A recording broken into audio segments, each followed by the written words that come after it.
Oui, Bonjour. oui, bonjour, bonjour, monsieur. Bonjour, ça va? Oui, ça va, Bonsoir. Alhamdulillah, ça va. Alhamdulillah. Alhamdulillah, ouais. Alors, est-ce que toi, tu as des arguments qui prouvent que le Coran est la parole de Dieu ou rationnel, bien sûr? Ben, effectivement, d'abord pour rebondir sur cela, On t'écoute. j'aimerais poser une question à Jack le Fou. Qu'est-ce qu'il appelle par... Parce que ça dit sa question découle une notion derrière qu'elle est incomprise pour le moment. C'est-à-dire, qu'est-ce qu'il appelle par... Est-ce que tu crois que le Coran est divin? Qu'est-ce qu'il appelle le divin? J'aimerais qu'il me donne la définition du divin Ça, d'abord. ça veut dire que ce livre-là, contrairement à tous les autres livres, n'est pas le produit de l'être humain, mais le produit d'autre chose. Quoi exactement? Eh bien, du Dieu qui a tout créé. Voilà ce que je veux dire par le Coran est, pardon, le Coran est un verbatim divin. Oui, quand on parle de verbatim divin, c'est-à-dire le divin lui-même, c'est quoi ce divin-là? C'est son explication, j'aimerais savoir. Son statut, qui il est? Je ne sais pas. C'est justement celui qui fait l'affirmation qui doit me le... C'est lui qui doit me le définir. Moi, je suis athée, mon pote, je ne crois pas en Dieu. Oui, mais justement, à partir de ce que vous ne savez pas, vous posez la question là-dessus, non seulement pas pour connaître la Ben, chose. justement, pour que la personne qui sait me l'explique.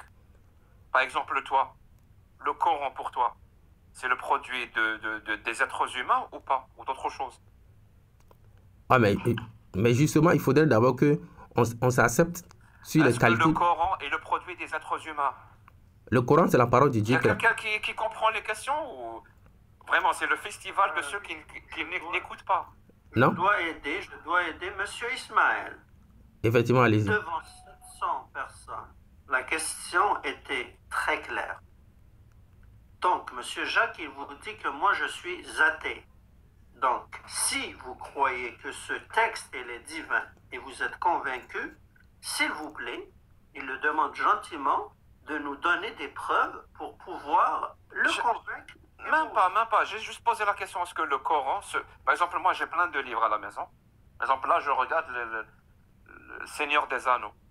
Le Seigneur des Anneaux est un livre qui est le produit des êtres humains. Pour être plus précis, de Tolkien. Le Coran, lui, c'est le produit des êtres humains ou pas?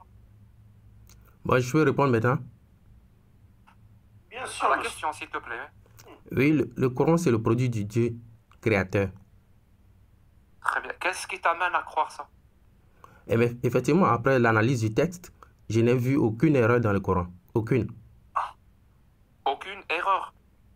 Effectivement. Ça veut dire pour toi, un livre qui ne contient pas d'erreur est forcément un livre qui vient de Dieu créateur. Effectivement, par ces paragraphes. Parce que c'est un livre qui parle du passé, du présent, du futur. Donc, quand Écoute, est-ce qu'un livre qui ne contient pas d'erreur est forcément un livre qui vient du Dieu créateur? Effectivement, parce Il que... peut pas être humain. Non, mais effectivement, parce que là, je m'explique. Un livre qui parle du passé, du présent, du futur, sans erreur, c'est un livre divin. Parce que seul le divin connaît le passé, le présent, le futur. Moi, j'ai plein de livres. Par exemple, là, j'ai un manuel de Kawasaki, des motos. C'est un livre qui vient du Japon. C'est un manuel. Il ne contient aucune erreur. Aucune erreur selon vous ou bien selon moi? Ce livre ne contient aucune erreur. Selon vous ou bien selon moi? Est-ce que ça veut dire que ce livre est divin? Non. Quand on parle d'erreur, on parle de ce que vous avez exhumé. Est-ce que selon vous ou bien selon nous? Vous m'entendez? Quand on parle d'une erreur... Oui, on t'entend. Oui, quand on parle d'une erreur, on parle de ce que vous avez relevé. Est-ce que vous, c'est selon vous que le livre est exempté? On y arrive. T'inquiète, on y arrive. Tu m'as donné un argument. Tu m'as dit, ce livre est divin parce qu'il ne contient pas d'erreur. Je t'ai dit, dans ce cas-là, tous les livres qui ne contiennent pas d'erreur, par exemple, j'ai un livre à côté de Principia Mathematica de Bertrand Russell, où il prouve justement dans ce livre-là que 1 plus 1 égale 2, à la page 87, pour ceux que ça intéresse. Dans ce livre-là de Bertrand Russell, c'est un livre de le logisticien. Il n'y a aucune erreur. Ça veut dire que c'est un livre divin.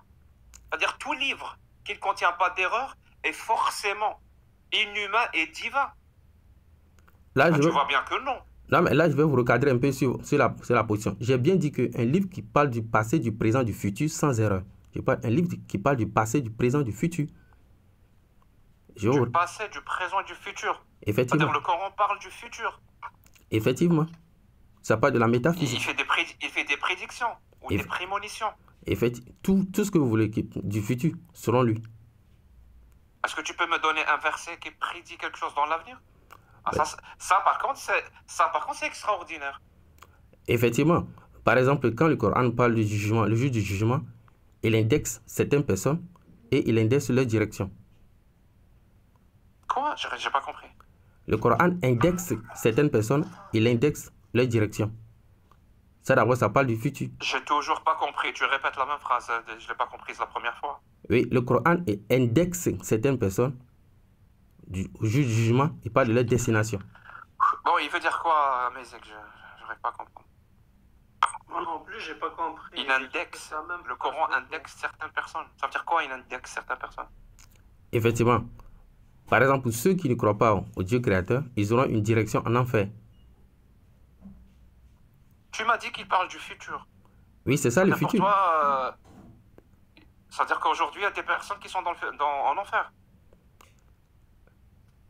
Non, je n'ai pas encore dit qu'il y a des gens qui sont en enfer. J'ai dit que le Coran prédit leur destination. Là, maintenant... Attends, donc pour dire que le Coran est divin, il prédit le futur, et il a prédit le destin de personnes qui sont en enfer. En fait, l'enfer lui-même, c'est une foutaise. Je sais pas, donc tu prouves la véracité du Coran par autre chose que tu devrais aussi prouver, c'est-à-dire l'existence de l'enfer. Tu sais pas comment ça marche, la rationalité et la logique? Mais si tu voudrais que je te prouve l'enfer, voilà, vas-y, tu me poses la question sur l'enfer. Mon pote, pourquoi tu as conclu que le Coran est divin? Pourquoi? Qu'est-ce qui t'a amené à faire ça? Tu m'as dit il y a des prédictions et des prémonitions. Donne-moi un exemple. Par exemple, le Coran a dit, je sais pas, qu'il y aurait la Première Guerre mondiale, la Deuxième Guerre mondiale. Ou... Ça serait des prédictions. C'est un exemple, hein, mais tu me dis, il a prédit que certaines personnes iraient en enfer. Voilà, soyons sérieux un peu. Ok. Je vais te poser la première question. Pourquoi est-ce que tu t'es créé toi-même?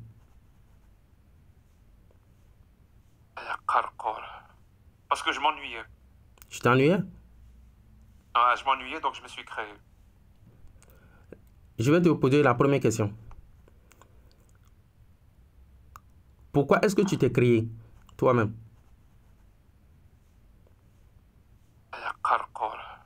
Parce que je m'ennuyais. Tu t'ennuyais? Ah, je m'ennuyais, donc je me suis créé.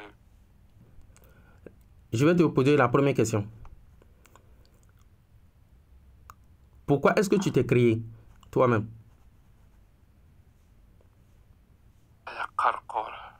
Parce que je m'ennuyais. Tu t'ennuyais? Ah, je m'ennuyais, donc je me suis créé. Je vais te poser la première question.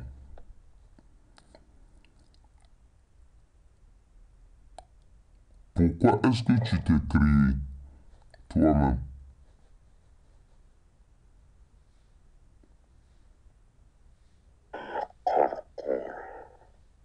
Parce que je m'ennuyais. Tu t'ennuyais? Ah, je m'ennuyais, donc je me suis créé. Ok. À partir de maintenant, à chacune de tes questions débiles, je vais répondre systématiquement par quelque chose de débile. Ça te va?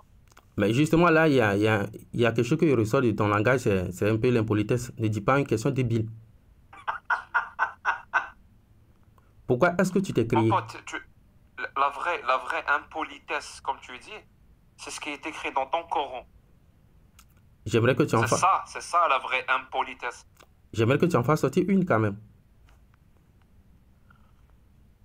Déjà, je t'ai même pas posé la question. Est-ce que tu es musulman?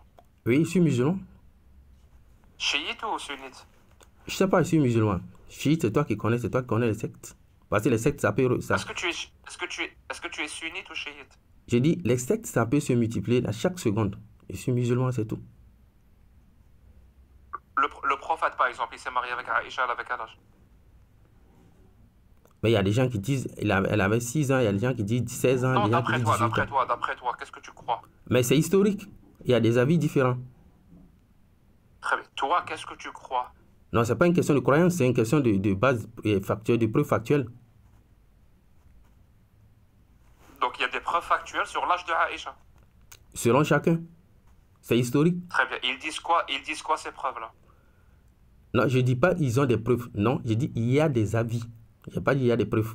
Maintenant, Très je bien. dis, Ces moi, avis-là, ils disent quoi? mais je te l'ai dit, il y a des avis qui disent qu'elle avait 6 ans, elle avait 18 ans, elle avait 16 ans. Très bien. Il y a des avis qui disent qu'elle avait 6 ans, des avis qui disent qu'elle avait 18 ans, et d'autres 19 ans, 16 ans, pardon. Est-ce que tu peux me donner quel avis dit qu'elle avait 18 ans?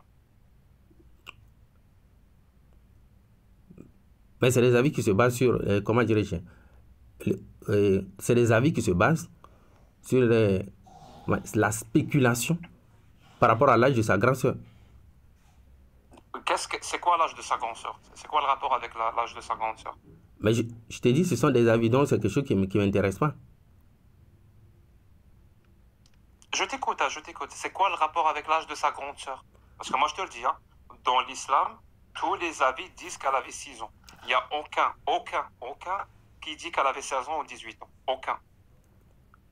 C'est-à-dire, toi, tu invoques quelque chose pour ne pas te manquer de respect, te dire que tu mens. Parce que littéralement, tu dis quelque chose qui est faux. Peut-être que tu le dis par ignorance et par incompétence, mais tu m'as dit par rapport à l'âge de sa sœur. C'est quoi cette histoire de l'âge de sa sœur? C'est quoi, Est-ce que tu sais au moins de quoi tu parles ou... Mais je te l'ai déjà dit. J'ai dit ce sont des avis qui coulent. Quel avis? Elle a un avis de qui? Qu'elle avait peut-être 18 ans, 16 ans. Qui a dit ça? Qui a dit ça?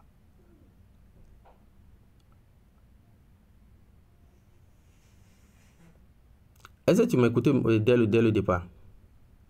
J'ai dit, ce sont des avis et je ne m'en intéresse même pas. Maintenant, revenons. Je t'ai dit une chose. On croit que le Coran est la parole d'Allah subhanahu wa ta'ala parce que ça n'a pas du passé, du présent, du futur. Mais là, toi, tu doutes de l'enfer. Là, tu m'as déjà suggéré que non, il faudrait d'abord prouver l'existence de l'enfer. Je ne crois pas aux histoires farfelues. Alors, tu me dis qui a dit qu'elle avait 18 ans ou tu retires ton affirmation? C'est simple. Hein? Je t'avais dit dès le départ. Tu peux la retirer. Ce n'est pas l'objet de notre débat. Je t'avais dit que je ne m'en intéresse même pas. Revenons. C'est l'objet du débat. C'est l'objet du débat. Non. Oui, bonjour, monsieur. Bonjour, ça va? Oui, ça va, alhamdulillah, ça va. Alors, est-ce que toi, tu as des arguments qui prouvent que le Coran est la parole de Dieu ou... Je m'intéresse maintenant au Coran. Ah, si. Ne fus pas... pas... bats les couilles, mon pote. Alors, tu retires ton affirmation ou tu la maintiens? Je n'ai aucune affirmation. Je n'ai aucune affirmation. J'ai dit ce sont des avis qui découlent. Je n'ai aucune affirmation. Revenons maintenant au Coran. Mon pote, tu peux pas revenir au Coran. Ah, tu dis n'importe quoi depuis tout à l'heure sur le Coran. Comme quoi? J'ai pas pu discuter avec toi parce que toutes tes questions étaient débiles. Comment tu peux poser une question à un athée? Tu lui dis comment tu t'es créé. Et tu crois vraiment que je vais débattre avec toi sur un plan rationnel, sur un plan logique, sur le verbatim divin du Coran, supposé ou non? Alors que tu me poses la question, comment tu t'es créé? Mais justement, c'est pour voir la preuve. Sur des choses basiques, sur des choses simples, que toi et moi, on peut comprendre. Tous les deux en même temps. Alors, Aïcha, elle avait quel âge? Il faut ça, ce sont des débats futiles que vous faites dans les recoins. Revenons au Coran, soit si tu n'as pas peur. Soit je t'invite à chercher un autre live. Il n'y a aucun souci, mon pote. Tu n'es pas obligé de rester. Le débat, c'est Aïcha avec quel âge? Est-ce que ce prophète s'est marié avec une gamine ou pas? Là, tu as peur? Retiens bien mon nom, tu as peur? Merci, mon pote.